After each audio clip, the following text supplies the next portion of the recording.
कहीं दशानन जाए। सरकार, आपने कहा है यदि मैं राम हूं तो रावण जो है अपने कुल परिवार के साथ जाकर के महाराज दशरथ को सूचना देगा। महाराज उसी दशानन के कुल का नाथ दशानन कर मैं भ्राता, आपकी शरण में आया हूं। अब आप बताइए, अपनी वाणी को सार्थक करेंगे अथवा मुझे अपनी शरण में रखेंगे? श्री राम जी ने कहा, देखो विभीषण, मैंने कोई प्रतिज्ञा तो नहीं की है ना। आगे तो जटायु से ऐसे ही कह दिया था, कोई प्रतिज्ञा वाक्य तो नहीं है। कहा महाराज प्रतिज्ञा भी सुना देता हूं। निशिचर वंश जन्म सुर त्राता। सरकार, आपने संतों के सामने भुजा उठा करके प्रतिज्ञा किया है, निश्चरहीन करहु मही भुज उठाई प्रणकीन, और निशिचर वंश जन्म सुर त्राता। सरकार, एक निशाचर आपकी शरण में आया है और आपने निश्चरहीन करने की प्रतिज्ञा की है। बताइए, मुझे अपनी शरण में रखेंगे अथवा अपनी प्रतिज्ञा को पूर्ण? श्री राम क्षण भर के मौन हो गए। सारे बंदर कभी विभीषण की ओर देखते हैं तो कभी श्री राम की ओर देखते हैं। अंत में श्री राम जी ने उत्तर दिया, विभीषण, मैंने जटायु को जो वचन दिया है वो भी पूरा होगा। मैंने ऋषियों की सभा में जो प्रतिज्ञा की है वो भी पूरी होगी। विभीषण ने हाथ जोड़कर कहा, सरकार, तो मुझे समझ लेना चाहिए कि अब मेरा ठिकाना आपकी शरण में नहीं होगा। श्री राम ने कहा, नहीं विभीषण, तुम्हें भी शरण में रखा जाएगा। विभीषण ने कहा, सरकार, मुझे शरण में भी रखोगे, अपनी प्रतिज्ञा भी पूरी करोगे, सो कैसे? कहा, विभीषण, पहले यह निर्णय हो जाए कि तुम दशानन के भाई हो कि किसी और के भाई हो। देखो विभीषण, इतना तो सच मानो, मानहु एक भगति कर नाता। मैं देह का नाता नहीं स्वीकार करता, मैं तो केवल भक्ति का संबंध स्वीकार करता हूं। और तुम विभीषण भूल रहे हो, तुम रावण के भाई नहीं हो, तुम भाई किसी और के हो। विभीषण ने कहा, महाराज, मेरा भाई कोई और? श्री राम ने कहा, याद करो, तब हनुमंत कहा सुनु भ्राता। विभीषण जी, मेरे दरबार में देह का रिश्ता नहीं चलता है, केवल भक्ति का संबंध चलता है। भक्त्या तुष्यति केवलम नच गुणैः। और भक्ति संबंध से तुम रावण के भाई नहीं, तुम हनुमान के भाई हो। देखो विभीषण, संत जिसे स्वीकार कर लेते हैं, संतों का जिस पर अनुग्रह हो जाता है, उसे मैं कथमपि त्याग नहीं कर सकता। मेरी सारी प्रतिज्ञा एक तरफ और संत की स्वीकृति एक तरफ। संत सत्पुरुष जिसको स्वीकार कर लेते हैं उसका मैं सर्वथा स्वीकार कर। और देखो विभीषण, तुम अपने को निश्चर वंशी कहते हो, जब तुम हनुमान के भाई हो और हनुमान की माँ देखी चहु जान की माता। अगर हनुमान की जान की माँ है तो तुम्हारी भी माँ जानकी हो गई, इसलिए तुम निश्चर वंशी नहीं, तुम तो रघुवंशी हो। और रघुवंशी समझ करके ही मैं तुझे स्वीकार करता हूँ। तो जीव के श्रेय का सबसे उत्तम मार्ग भक्तों की शरणागति, भक्तों की पूजा। आज पूज्य बापू जी के द्वारा परम श्रद्धेय अर्चनीय चरण तपह पूत ऋषिकल्पे महापुरुष हमारे सामने पधारे हैं। इनकी वाणी श्रवण करना ही इनकी पूजा है। इनका हम श्रवण करें, ज़्यादा से ज़्यादा लाभ लें। हम तो बापूजी के श्री चरणों में वंदन करते हुए अपने को धन्य स्वीकार करते हैं कि संतों के चरणों में बोलने का सुअवसर प्राप्त हुआ। बोलिए वृंदावन बिहारी लाल की। श्री राम जय राम, जय जय राम। श्री राम जय राम, जय जय राम। बोलिए राजा रामचंद्र भगवान की, सर्व संत वैष्णव भगवान की जय। मानस प्रेमी सज्जनों, अभी अभी हम लोग वृंदावन धाम से पधारे हुए संत विद्वान प्रवक्ता श्री आचार्य तुलसीदास जी महाराज के द्वारा बहुत सारगर्भित चर्चा और कथा के दौरान में, क्योंकि प्रथम शस्त्र का ये अब हम लोग इस शस्त्र को विश्राम देने जा रहे हैं, बड़ी दिव्य मंगलमय चर्चा कि जब संत की मुहर लग जाती है, संत के माध्यम से जब जीव परमात्मा के पास पहुंचता है, तो परमात्मा ईश्वर प्रभु हर प्रतिज्ञा को समाप्त करके माने ध्यान नहीं देता है, उस व्यक्ति को, उस भक्त को अपने जीवन में रख लेता है, शरण में अपना लेता है। मुझे 2 मिनट की एक बात याद आ गई। हमारे परमात्मा श्री राम एक बार खेल खेलने के लिए अपने मन में संकल्प उनको उठा, और भगवान तो उन्होंने निर्णय लिया कि हम कंदुक फुटबॉल का खेल हम खेलेंगे। आप सभी लोग अवगत हैं, जानकार हैं, जानते हैं स्वपक्ष और विपक्ष 2 पक्ष होता है। तो बोले एक पक्ष के नेता तो स्वयं श्री राघव बन जाएंगे और दूसरे पक्ष के नेता बन करके नेतृत्व कौन करेगा। तब से लोगों की दृष्टि जीवाचार श्री लक्ष्मण जी महाराज की ओर पड़ी, लेकिन लक्ष्मण जी भगवान श्री राम के तब तक भगवान श्री राम के समीप में चले गए। अब तो लगा कि शायद विपक्षीय दल का नेता बनकर के नेतृत्व कोई करने वाला नहीं है। ध्यान दीजिएगा, वहीं पर हमारे संत शिरोमणि श्री भट्टलाल जी महाराज बैठे हुए थे, और जब भगवान श्री राम को उदास देखे, उन्होंने कहा प्रभु आप खिन्न मत होइए, आपका सेवक यहाँ बैठा हुआ था। लोगों ने विचार किया कि क्या भरत तुम श्री राम के विरोध में खेल खेलने जा रहे हो। बोले बिल्कुल खेलूंगा, मैं भगवान श्री राम को, अपने प्रभु को कभी उदास नहीं देखना चाहता हूँ, और प्रभु परिणाम भी मैं बतला देता हूँ, और दुनिया के लोग खेल खेलें न खेलें, लेकिन आपके विरोध में मैं अवश्य खेल खेलूंगा, और परिणाम यही होगा कि आपकी पराजय होगी प्रभु और मेरी विजय होगी। सज्जनों खेल शुरू हो गया, और भगवान राम ने एक जवही चरण के कंदुक के ऊपर, फुटबॉल के ऊपर जो प्रहार किया, बोले ये क्या कंदुक, ये जीव रूपी गेंद से परमात्मा आज खेल खेल रहे हैं। जब जीव रूपी गेंद पहुंचा और भगवान संत के पास, भरत जी के पास, तो हमारे संत शिरोमणि श्री भट्टलाल ने उस जीव रूपी गेंद को बहुत जोर से उसके ऊपर प्रहार किया, और तत्काल जो है बस एक कहत भई हार राम जू की,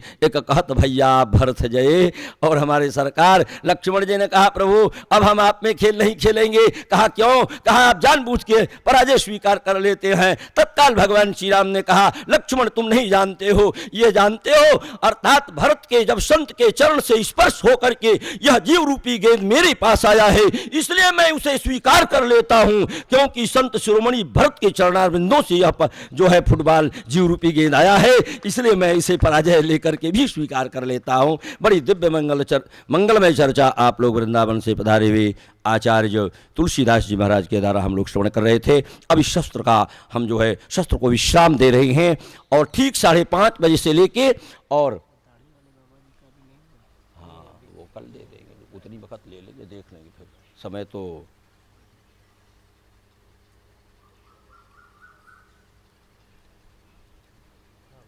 मैं ये 12 बजे तक, नहीं तो एक, अरे सरकार तो ठीक है, हम वही संकोच में थे कि सरकार को कष्ट हो न हो, और समय सीमा की बात है। हम लोगों को तो जो समय सीमा मिल जाती है उसी में सारे वक्ताओं को एडजस्ट तो अच्छा है, क्योंकि एक हमारे संत बक्सर की परंपरा में और भोजपुर से पधारे हुए मंच पर विराजमान हैं श्री बाबा राम रसिक दास जी महाराज। मैं इनका हार्दिक अभिनंदन वंदन करता हूं, और मैं अब चाहूँगा कि आप मंच पर विराजमान हैं, मुख्य व्यासपीठ पर भी विराजमान हो चुके हैं, अपने वचनामृत से श्री राम कथा के माध्यम से हम लोगों को कृपा बोलिए प्रेम से राजा रामचंद्र भगवान की। ओम नमः परमहंसा स्वादित चरण कमल चिन्ह मकरंदाय भक्त जनमानस निवासाय श्रीमद रामचंद्राय श्री सीतानाथ समारंभां रामानंदार्ज मध्यमाम् अस्मदाचार्य पर्यन्तां वंदे गुरु परंपराम् अखंड मंडलाकारं व्याप्तं येन चराचरं तत्पदं दर्शितं येन तस्मै श्री गुरवे नमः। नमस्तु रामाय सलक्ष्मणाय देव्यै च तस्यै जनकात्मजायै नमस्तु रुद्रेन्द्रयमानिलेभ्यो नमस्तु चंद्रार्कमरोद्गणेभ्यः। बोलिए प्रेम से राजा रामचंद्र भगवान की। धर्म प्रेमी भगवत भागवत कथा सुधा रसास्वादन परायण महानुभाव विशेष भूमिका में न जा कर के अल्प समय में 2 बात निवेदन करना चाहूँगा। आप अभी अभी बड़ी सुंदर चर्चा श्रवण कर रहे थे। यहाँ हम जितने भी संत उपस्थित हैं, वर्तमान में शरीर तो भिन्न भिन्न है, नाम भी भिन्न भिन्न है, लेकिन वास्तविकता ये है कि जो भैरव प्रसाद द्विवेदी जी ने एक भाव व्यक्त किया कि धन्य है भारत भूमि, जहाँ मलरेख गए धूल सी, पुत्र विचित्र दिया जग को, जिसने धन्य है वह माहूल सी, मानस धोकर मानस में इस विश्व की आँख गई खोल सी, आज भी जीवित है जग में तुलसी कृत मानस के तुलसी। मित्रों, ये तुलसी के रूप में ही हमारे सामने एक अनेक स्वरूप लखाए, भिन्न भिन्न रूपों में पूज्यपाद गोस्वामी तुलसीदास जी का ही हम लोग आज दर्शन कर रहे हैं। और संतों के रूप में गोस्वामी तुलसीदास जी महाराज ने ही, जैसे आपने सुना है, वेद भगवान वाल्मीकि रामायण के रूप में अवतार ग्रहण किए, ब्रह्मा जी वाल्मीकि बने, फिर वहीं वाल्मीकि रामायण ये श्री रामचरितमानस के रूप में प्रकट हुआ, वाल्मीकि जी जैसे तुलसी बने, और वही तुलसी फिर इस अनेकों व्यापकता के रूप में प्रकट होकर अपने चौपाइयों के माध्यम से जन जन में जो भाव संस्थापित कर रहे हैं, ये बहुत बड़ी उपलब्धि है। आज हम अनेकों तुलसियों को एक रूप में दर्शन कर रहे हैं। बड़ी सुंदर चर्चा आप श्रवण कर रहे थे। श्री रामचरितमानस को पढ़ने से मित्रों ऐसी बात मालूम पड़ती है। देखिए, श्री रामचरितमानस में एक तरफ रावण है, एक तरफ राम जी हैं। श्री रामचरितमानस का सबसे मूल प्राण मैं तो समझता हूँ, जिस समय रावण ने अंतिम समय में राम जी से एक बात पूछा था, जब अंतिम प्रस्थान कर रहा था तो राम जी से पूछा, श्री राम मैं ये समझ नहीं पा रहा हूँ कि आप विजयी कैसे बन गए, क्योंकि हर एक स्थलों पर मैं अपने को श्रेष्ठ दिख रहा हूँ कि बल वैभव में तुमसे अपनी मैं देखी अधिकाई है, कारण क्या श्री राम समर में विजय आपने पाई है, कारण क्या श्री राम समर में विजय आपने पाई है। पूछता है, उत्तम विप्र वंश मेरा तुम रघुवंशी बनवासी हो, मेरे अंग विलास पूर्ण तुम तापस भेष उदासी हो, डोल रहे अनिकेत बनों में वृक्षों के नीचे डेरा,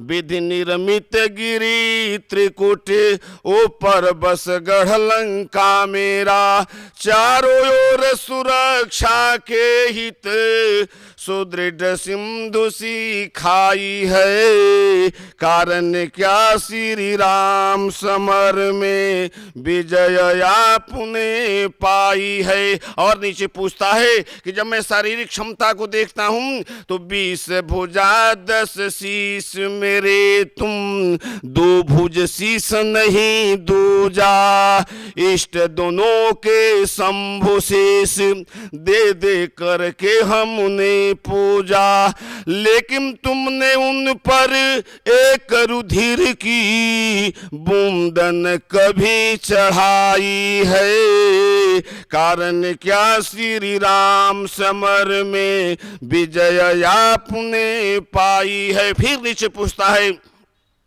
सैन्य बल को जब देखता हूं तो मेरी प्रबल पुलिस सिंहिका सहज लंकिनी सी नारी, स्वर्ण और मणियों से निर्मित है लंका नगरी सारी। लेकिन तूने जीवन में कंचन की कुटी न एक बनाई है, कारण क्या श्री राम समर में विजय आपने पाई है। अंत में कहता है कि 1 लाख पूत 1.25 लाख नाती, निशिचर निकर शस्त्रधारी, तेरे संग कपि भालु निलंपट, निपट निशस्त्री बनचारे, सुर नर मुनि गंधर्व यक्ष, किन्नर मेरे अनुशासन में, सूर्य चंद्र यो पवन वरुण, तत्पर थे यज्ञ पालन में।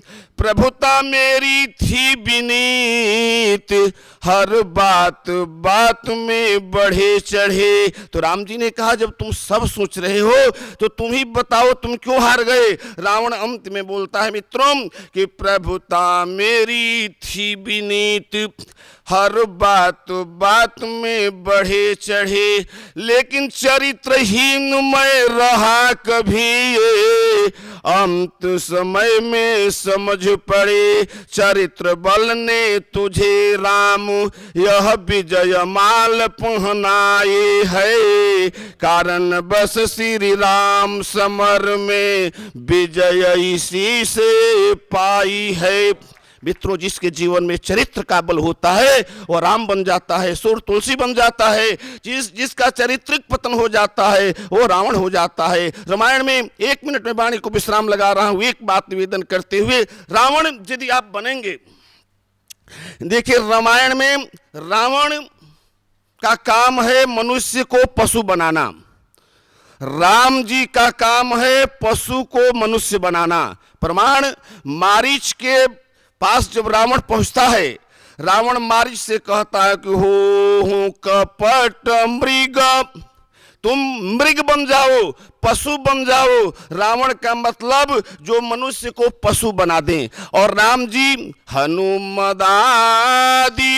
सब बानर बीरा, धरे मनोहर मनुज शरीरा। राम का मतलब जो कि बंदरों पशुओं को भी मनुष्य बना दे, रावण का मतलब जो मनुष्य को पशु बना दे। लेकिन संत मित्रों इनसे भी आगे हैं। संत तो रावण पशु बना सकता है, राम जी मनुष्य बना सकते हैं पशुओं को। लेकिन संत मिल जाए तो वाल्मीकि जैसे दुष्ट को भी भगवान बना सकते हैं। वाल्मीकि भय ब्रह्म समाना। संत में यह क्षमता है कि वो किसी बिगड़े हुए इंसान को भी भगवान बना सकता है। 1 मिनट में वाणी को विश्राम लगा रहा हूं। आपने श्रीमद् भागवत महापुराण की कथा श्रवण किया है, जिसमें गज को ग्राह ने पकड़ा था। गज की पुकार पर भगवान का पदार्पण हुआ। भगवान आए, ग्राह का इन्होंने जब वध किया तो वध करने के बाद मतलब भगवान के शस्त्र से जिसकी मृत्यु होती है उसकी मुक्ति पहले हो जाती है। ग्राह की मुक्ति जब पहले हुई, गज ने भगवान से पूछा, प्रभु मैंने आपको पुकारा, ये ग्राह मेरा वध कर रहा था, फिर आपने इनकी मुक्ति पहले क्यों प्रदान कराई। भगवान ने कहा, गज तुम मेरे भक्त हो और ये ग्राह मेरे भक्त के चरण को पकड़ लिया था। जो मेरे भक्तों के चरण को पकड़ लेता है मैं उनका कल्याण पहले कर देता हूं। मेरे भाई बहन, इस देश में भगवान मिले या न मिले, संतों के चरण को पकड़ लेना, आपका कल्याण हो जाएगा। इन्हीं शब्दों के साथ में वाणी को विश्राम। जय श्री राम। जय श्री राम। बहुत सुंदर, बहुत अच्छा किए। हमारे बक्सर क्षेत्र से पधारे हुए हमारे बहुत ही चिरपरिचित और ये अपने को हमारे कथा से प्रेरणा स्रोत मानते हैं, जैसा बराबर मंच से भी कहा करते हैं। और ऐसे मनीषी साधक संत श्री बाबा राम रसिकदास जी महाराज के द्वारा हम लोग उसी कड़ी से जहाँ से हम लोग चल रहे थे, और इन्होंने श्री राम कथा के माध्यम से संतों को, यानी संत के माध्यम से ऐसे सीधा जाएंगे, डायरेक्ट जाएंगे परमात्मा की ओर, ईश्वर की ओर तो शायद परमात्मा मिल पाए न मिल पाए, प्रभु मिल पाए कि न मिल पाए, लेकिन यदि संत का सानिध्य प्राप्त हो जाए तो परमात्मा बहुत आसानी से मिल जाते हैं। और इसकी पुष्टि करते हुए आगे अपने कथाक्रम को इन्होंने जोड़ने का पूरा प्रयास किया है। और इसी कड़ी में आप सब जानते हैं जीव रूपी सुग्रीव को संत रूपी श्री हनुमान जी मिलते हैं और दोनों के बीच में मध्यस्थता करके ये विधि सकल कथा समुझाई, लिए दो जन पीठ ही चढ़ाई, ले जा करके पावक साखी देकर जोरी प्रीति दृढ़ाए। तो अब इस शस्त्र को, प्रथम शस्त्र को आज मैं यही विश्राम अब हम देना चाहेंगे। और ठीक 5-5:30 बजे से दूसरा शस्त्र, सायंकालीन शस्त्र जो है ठीक 5:30 बजे प्रारंभ होकर के और 8 बजे तक चलेगा। और आप सब सादर आप लोगों से अनुरोध है कि आप लोग समय से ठीक पधारने का कष्ट करेंगे। जय जय श्री सीताराम, राधे श्याम। हर हर महादेव।